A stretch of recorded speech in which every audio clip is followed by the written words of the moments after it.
Hello friends, episode के starting में हमें जिन और एलाइस का सीन दिखाया जाता है, जिन्हें वो मैनेजर पैलेस के अंदर लेकर आ चुका होता है और इसी के साथ वो उन लोगों से बुरा होता है। मुझे माफ कीजिएगा, जब आप यहाँ पर पहली मरतबा आए थे तो मैंने आपको काफी ज्यादा बुरा भला बोल दिया था, यहाँ तक कि मैंने तो आपको डिमोनिक ह्यूमन का मेंबर भी बोल दिया था। लेकिन इसमें मेरी कोई गलती नहीं है, क्योंकि एम्पायर और मुरीम के दरमियान में होने वाली वार की वजह से सभी लोग काफी ज्यादा टेंशन में आए हुए हैं और हम किसी भी स्ट्रेंज पर्सन के ऊपर भरोसा नहीं कर सकते। और इसी के साथ वो काफी ज्यादा हंसते हुए बोलता है, अगर मुझे पता होता कि तुम इतने ज्यादा टैलेंटेड हो तो मैं पहले ही तुम्हें एम्पायर में आने का इनविटेशन दे देता। जिसके बाद वो बोलता है, अच्छा ठीक है, क्योंकि आप लोग काफी ज्यादा थक गए होंगे, मुझे लगता है कि आप लोगों को अभी जाकर रेस्ट कर लेनी चाहिए और मैं कल आपसे बात करूंगा। जिसके बाद वो वहाँ पर मुझे सिपाही से चिल्लाकर बोलता है, खड़े खड़े मेरा मुंह क्या देख रहे हो, चलो जल्दी से जाओ और जाकर मेहमानों के लिए एक अच्छा सा रूम रेडी करो। तो ये देखकर अब्राहम सोच रहा होता है, ये मैनेजर सच में काफी ज्यादा अजीब है। जब इसने इस पर्सन को पहली मरतबा देखा था तो इसने इसे पकड़ने के ऑर्डर्स दे दिए थे और अब ये खुद इस पर्सन को इस पैलेस में लेकर आया है। लेकिन इसी वक्त उसे किसी पर्सन की रोने की आवाज आती है और वो देखता है कि ये और कोई नहीं बल्कि उसी का दोस्त मैक होता है। और मैक अब्राहम से बोलता है, अब्राहम आखिर ये पर्सन यहाँ पर क्या कर रहा है। तो सुनकर अब्राहम उसे वहाँ से ले जाता है और वो बोलता है, अरे तुम इतनी ज्यादा फिक्र क्यों कर रहे हो, चलो मैं तुम्हें लेकर अच्छा खाना खिला कर लाता हूँ। तो ये सुनकर मैक भी उसके साथ चला गया होता है। जिसके बाद हमें नेक्स्ट सीन दिखाया जाता है, जहाँ पर जिन एलाइस की वीडियो को देख रहा होता है और वो सोच रहा होता है, अगर मैं इस वीडियो को यूट्यूब के ऊपर अपलोड करता हूँ तो मुझे काफी ज्यादा व्यूज मिलेंगे, क्योंकि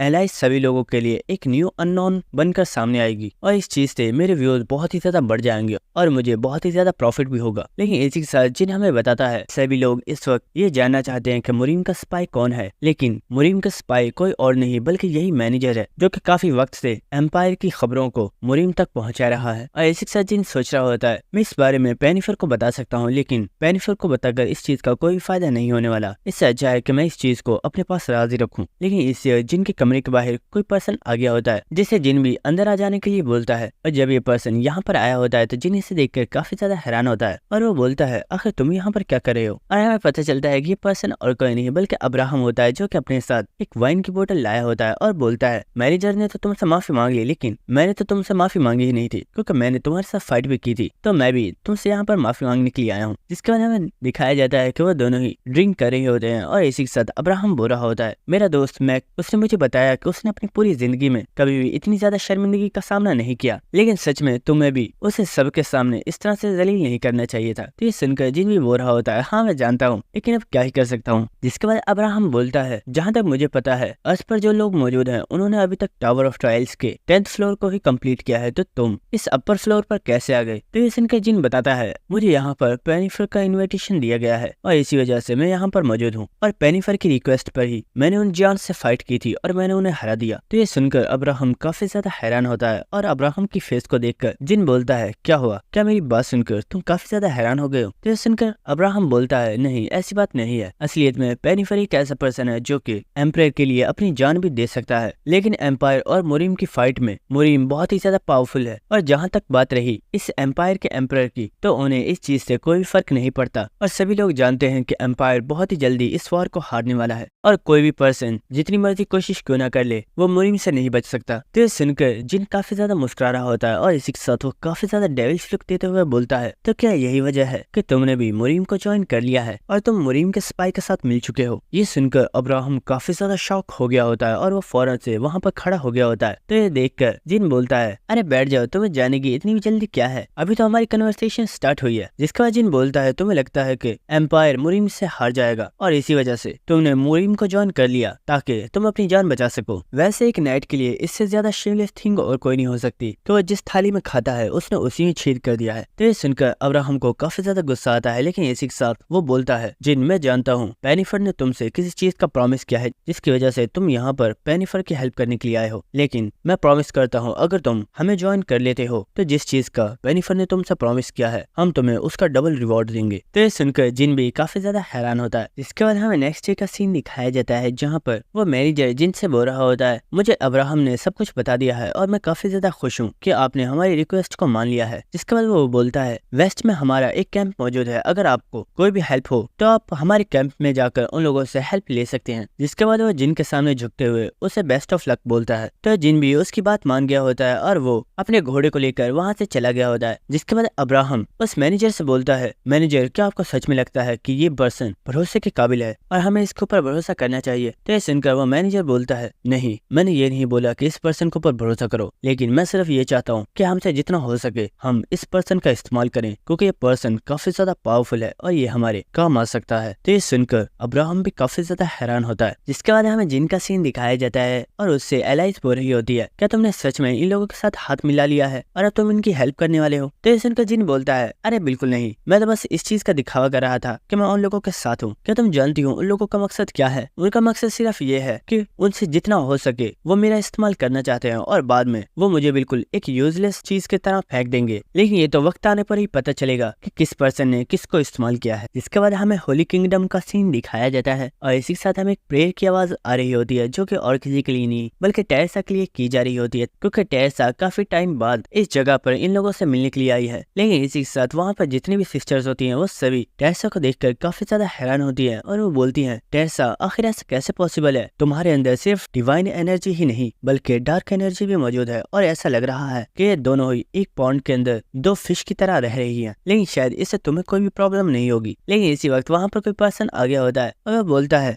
रूल्स के मुताबिक हमें टेरेसा को प्योरीफाई करना होगा। और इसी के साथ हमें इस पर्सन को दिखाया जाता है जो कि असलियत में होली किंगडम की एक मेडन है जिसका नाम सवाना है। लेकिन दोस्तों यार आप लोग देखकर ही समझ सकते हो कि ये सवाना नहीं बल्कि परवाना है। जिसके बाद टेरेसा बोलती है, सवाना मुझे माफ कीजिएगा, मैं जानती हूँ मेरे अंदर डार्क एनर्जी भी मौजूद है। लेकिन इसी वक्त सवाना आकर टेरेसा के सर पर हाथ रखती है और वो बोलती है, तुमने अपनी डार्क पावर्स के ऊपर काबू किया हुआ है, बस यही काफी है और मुझे यकीन है कि तुम आगे भी अपनी पावर्स को अपनी कंट्रोल में रख सकती हो। तो ये सुनकर टेरेसा भी इसके लिए मान गई होती है। जिसके बाद चलते हुए टेरेसा उसे बता रही होती है, असलियत में मैं होली किंगडम में इस वजह से आई हूँ क्योंकि मैं एक पर्सन के बारे में इन्वेस्टिगेशन करना चाहती हूँ। तो ये सुनकर वो पर्सन बोलता है, वो तो ठीक है, लेकिन क्या तुम सच में इन लोगों के साथ इन्वेस्टिगेशन करने वाली हो? तो ये सुनकर टेरेसा तो काफी ज्यादा हैरान होती है। लेकिन इसी के साथ हमें दिखाया जाता है कि सामने ही कैजी और कैज बैठे हुए होते हैं और कैजी कैज से बोल रही होती है, ओए कैज हिलना मत, अगर तुम हिले तो मैं तुम्हारा सर फोड़ दूंगी। आज मैं एक नया रिकॉर्ड बनाने वाली हूँ। लेकिन हम देखते हैं कि कैज के सर पर जितने भी बर्तन होते हैं वो सभी गिर गए होते हैं। तो ये देखकर सवाना बोल रहा होता है, टेरेसा मुझे लगता है तुम्हें इन बच्चों से बचकर रहना चाहिए क्योंकि ये लोग काफी ज्यादा डेंजरस लगते हैं। जिसके बाद सवाना टेरेसा से बोलता है, टेरेसा आखिर तुम यहाँ पर किस पर्सन के बारे में इन्वेस्टिगेशन करने आई हो? तो ये सुनकर टेरेसा बोलती है, मेरे एक फ्रेंड ने मुझे इन्फॉर्मेशन दी है कि 21st फ्लोर के ऊपर कोई एक ऐसा पर्सन है जो कि हमें धोखा देने वाला है, इसलिए मुझे उस पर्सन का पता लगाना होगा। तो ये सुनकर सवाना बोलता है, टेरेसा मैं यही प्रे करूंगा कि तुम जल्दी उस पर्सन का पता लगा लो, लेकिन मैं तुम्हें एक और चीज के बारे में बताना चाहता हूँ। तो ये सुनकर टेरेसा बोलती है, हाँ बताओ क्या बात है? तो सवाना उसे बताता है, असलियत में होली किंगडम में से अचानक से कुछ गार्डियंस गायब हो रहे हैं और जो भी गार्डियंस अभी तक गायब हुए हैं उन सभी के पास एक डिवाइन रैलिक मौजूद था और उनका वो डिवाइन रैलिक भी किसी को नहीं मिला। और इसलिए मैं चाहता हूँ कि तुम इस चीज की भी इन्वेस्टिगेशन करो और मुझे पूरा यकीन है कि तुम जल्दी ही इस इन्वेस्टिगेशन को कंप्लीट कर दोगी। तो ये सुनकर टेरेसा भी इसके लिए मान गई होती है और वो बोलती है, आप फिक्र मत कीजिए, मैं इस इन्वेस्टिगेशन को जल्दी ही कंप्लीट कर दूंगी। जिसके बाद हमें एक प्रीवियस सीन दिखाया जाता है जहाँ पर जिनने टेरेसा को बताया होता है कि 21st फ्लोर के ऊपर कुछ डिमोनिक ह्यूमन के मेंबर्स कोई प्लान कर रहे हैं और शायद उनका मकसद 21st फ्लोर के ऊपर किसी बहुत ही ज्यादा पावरफुल डीमन को समन करना है। तो ये सुनकर टेरेसा काफी ज्यादा हैरान हो गई होती है और इस मिशन को कंप्लीट करने के लिए शायद उन्होंने होली किंगडम को चूज किया है। और मैं ये जानता हूँ कि होली किंगडम तुम्हारे लिए काफी ज्यादा मायने रखता है क्योंकि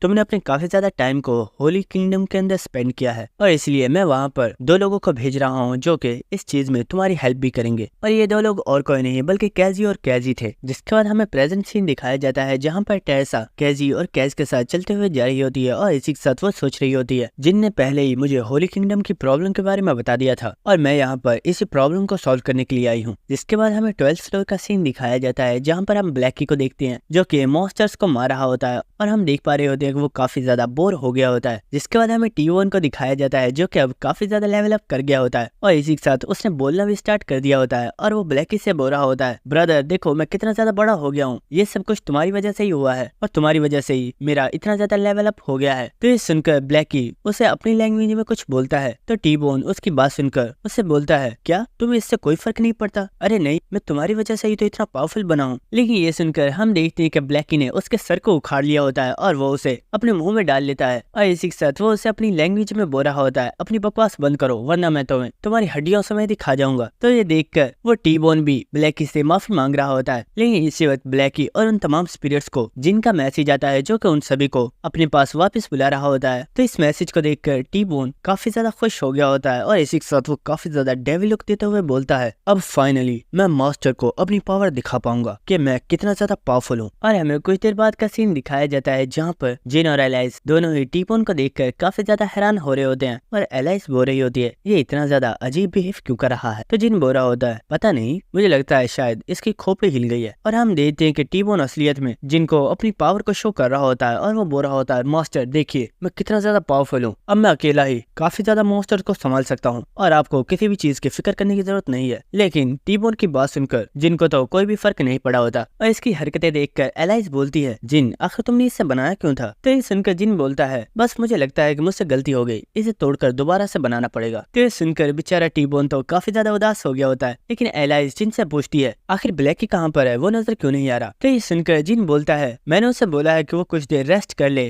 और बाद में वो मेरे पास आ जाएगा। लेकिन इस जिन सोच रहा होता है, मैंने ब्लैकी को अपने पास आने के लिए बोला था, लेकिन ब्लैकी इस वक्त काफी ज्यादा गुस्से में है और उसने यहाँ पर आने से साफ साफ इनकार कर दिया है। लगता है ब्लैकी वहाँ पर शायद कुछ ज्यादा ही पोर हो गया और उसे मुझे खुद जाकर मनाना पड़ेगा। जिसके बाद एलाइस पूछती है, अच्छा मुझे ये बताओ, ब्लैकी तो यहाँ पर आया नहीं है, तो आखिर तुमने इस बेकार से स्केलेटन को यहाँ पर क्यों बुलाया है। तो ये सुनकर जिन बोलता है, असलियत में काफी टाइम से कोई पर्सन हमारा पीछा कर रहा है और मैं देखना चाहता हूँ कि टी बोन कितना ज्यादा ग्रो कर चुका है। जिसके बाद जिन उस पर्सन को आवाज लगाते हुए बोलता है, ओए मुझे लगता है तुम्हें बाहर आ जाना चाहिए क्योंकि मुझे तुम्हारे बारे में काफी टाइम पहले ही पता लग गया था। तो ये सुनकर वो पर्सन भी काफी ज्यादा शॉक हो गया होता है और वो सोच रहा होता है, आखिर इस पर्सन को मेरा पता कैसे चल गया, मैंने तो अपनी प्रेजेंस को मुकम्मल तौर पर हाइड किया हुआ था। और इसी वक्त हम देखते हैं कि टी बोन वहाँ पर आकर बोलता है, कौन है, सामने आओ, आखिर किसकी हिम्मत हुई जिसने मेरे मास्टर को परेशान किया, मैं तुम्हें जान से मार डालूंगा। इसी वक्त हम देखते हैं कि वहाँ पर वो असैसिन आ गया होता है, लेकिन वो अकेला नहीं होता बल्कि वहाँ पर काफी ज्यादा लोग होते हैं, जिन्हें देखकर टी बोन तो फौरन से जिनके पीछे छुप गया होता है और वो बोलता है, मास्टर माफ करना, लेकिन ये तो काफी ज्यादा लोग हैं, मैं इतनों से नहीं लड़ पाऊंगा। जिसके बाद हम इन असैसिन्स के लीडर को देखते हैं जो कि बोलता है, मुझे डार्क एम्परर ने ऑर्डर दिया है कि मुझे तुम्हें पकड़कर उनके पास लेकर जाना है। और दोस्तों हमें इस पर्सन का नाम तो नहीं बताया गया, लेकिन इस पर्सन का title blood demon sword white snake है, तो हम इसे व्हाइट स्नेक ही बुलाएंगे। जिसके बाद व्हाइट स्नेक ने अपनी स्वॉर्ड को निकाल लिया होता है और इसी के साथ व्हाइट स्नेक फाइट के लिए रेडी हो गया होता है, जिसे देखकर जिन टी बोन से बोलता है, टी बोन बाकी तमाम असैसिन्स को तुम्हें संभालना है और मैं इस लीडर से फाइट करूंगा। लेकिन इसी वक्त हम एलाइस को देखते हैं जिसने अपनी पावर को एक्टिवेट कर लिया होता है और वो हंसते हुए बोल रही होती है, मैं इन तमाम लोगों में से इनके खून की एक एक बूंद को निकाल दूंगी। लेकिन इसी वक्त वहाँ पर जिन आ गया होता है और वो बोलता है, नहीं एलाइस तुम्हें ऐसा कुछ भी नहीं करना। तो ये सुनकर एलाइस बोलती है, लेकिन क्यों। तो जिन बोलता है, मैं चाहता हूँ तुम यहाँ पर किसी भी पर्सन को हार्म ना करो क्योंकि इन तमाम लोगों का ऑनर यहाँ पर मौजूद है और मैं जानता हूँ कि आखिर वो पर्सन यहाँ पर क्यों आया है। और इसी के साथ हमें दिखाया जाता है कि यहाँ पर असलियत में वॉलियोंग और डार्क एम्परर मौजूद होते हैं और डार्क एम्परर बोल रहा होता है, इस पर्सन ने तुम्हें बोला था कि ये मेरा डिसाइबल है, तो मैं भी देखना चाहता हूँ कि आखिर तुम लोगों ने इतनी आसानी से इसके ऊपर यकीन कैसे कर लिया, क्या ये सच में इतना ज्यादा पावरफुल भी है या नहीं। और इसी के साथ हमें दिखाया जाता है कि व्हाइट स्नेक ने अपनी स्किल ऑरा ब्लेड को एक्टिवेट कर दिया होता है और वो जिन के ऊपर अटैक करता है, लेकिन जिन ने बहुत ही आसानी से इस अटैक को डॉज कर लिया होता है। और इसी के साथ वो सोच रहा होता है, इस पर्सन का ऑरा भी रेड कलर का है और ये क्योंकि डार्क एम्परर का एक स्पेशल सबऑर्डिनेट है, इसलिए ये बहुत ही ज्यादा पावरफुल है। और हम देखते हैं कि व्हाइट स्नेक जिनके ऊपर बहुत ही तेजी के साथ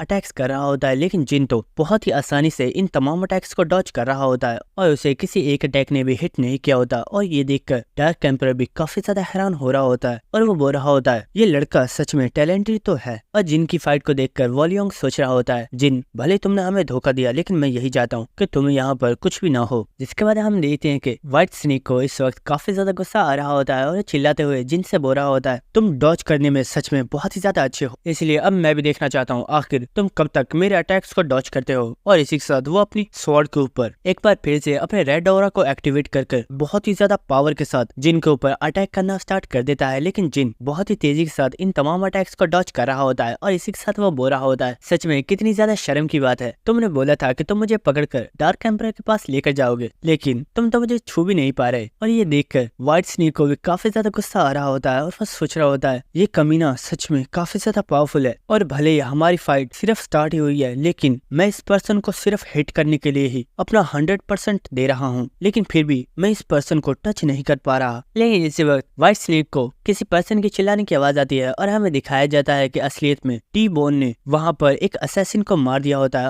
और इसी के साथ वो टी बोन काफी ज्यादा फनी अंदाज में बोल रहा होता है, तुम लोगों को क्या लगता है मेरे मॉन्स्टर ही पावरफुल है? नहीं, मैं भी बहुत ही ज्यादा पावरफुल हूँ, अगर हिम्मत है तो मेरा मुकाबला करके दिखाओ। और इसी के साथ वो उन तमाम असैसिन्स के साथ फाइट करना स्टार्ट कर देता है, जिसे देखकर व्हाइट स्नेक काफी ज्यादा शॉक हो गया होता है और वो सोच रहा होता है आखिर ये है क्या चीज, ये इतनी आसानी से मेरे निंजास को कैसे हरा पा रहा है। लेकिन इसी वक्त वो वहाँ पर एलाइस को देखता है और हम देखते हैं कि एलाइस ने वहाँ पर सभी लोगों को हरा दिया होता है और वो बोल रही होती है अगर जिन ने नहीं बोला होता तो मैं तो कब के तुम लोगों को मार चुकी होती। और एलाइस की ऐसी पावर को देखकर व्हाइट स्नेक काफी ज्यादा शॉक हो गया होता है और वो सोच रहा होता है ये लड़की तो सच में काफी ज्यादा अमेजिंग है, मेरे तमाम असैसिन्स को इसने अकेले ही हरा दिया। लेकिन इसी वक्त उसे जिन की आवाज आती है जो कि उससे बोलता है व्हाइट स्नेक आखिर तुम्हारा ध्यान कहाँ पर है, तुम्हें अपनी फाइट के दरमियान में ऐसे डिस्ट्रैक्ट नहीं होना चाहिए। और इसी के साथ हम देखते हैं कि जिन इस वक्त बहुत ही ज्यादा डेविल स्माइल देते हुए व्हाइट स्नेक की तरफ आ रहा होता है और इसी के साथ वो उससे बोल रहा होता है मैं तब से तुम्हारे अटैक्स को सिर्फ डॉच ही कर रहा था, लेकिन अब मैं बहुत ही अच्छे से तुम्हारी पिटाई करने वाला हूँ और मैं देखना चाहता हूँ कि तुम्हें बचाने के लिए तुम्हारा मास्टर यहाँ पर आएगा या नहीं। और दोस्तों अगर आप लोगों ने अभी तक मेरे एनिमे चैनल को चेकआउट नहीं किया है तो यार फौरन से आप लोग एनिमे चैनल पर जाओ और जाकर उसे सब्सक्राइब करो, क्योंकि मैंने उसके ऊपर न्यू सीरीज को स्टार्ट कर दिया है और वो सीरीज सच में काफी ज्यादा अच्छी है, आप लोगों को वो काफी ज्यादा पसंद आएगी और उसका लिंक आपको डिस्क्रिप्शन में और कमेंट बॉक्स में मिल जाएगा, तो उसे चेकआउट जरूर कीजिएगा और सब्सक्राइब तो लाजमी करना। Thank you.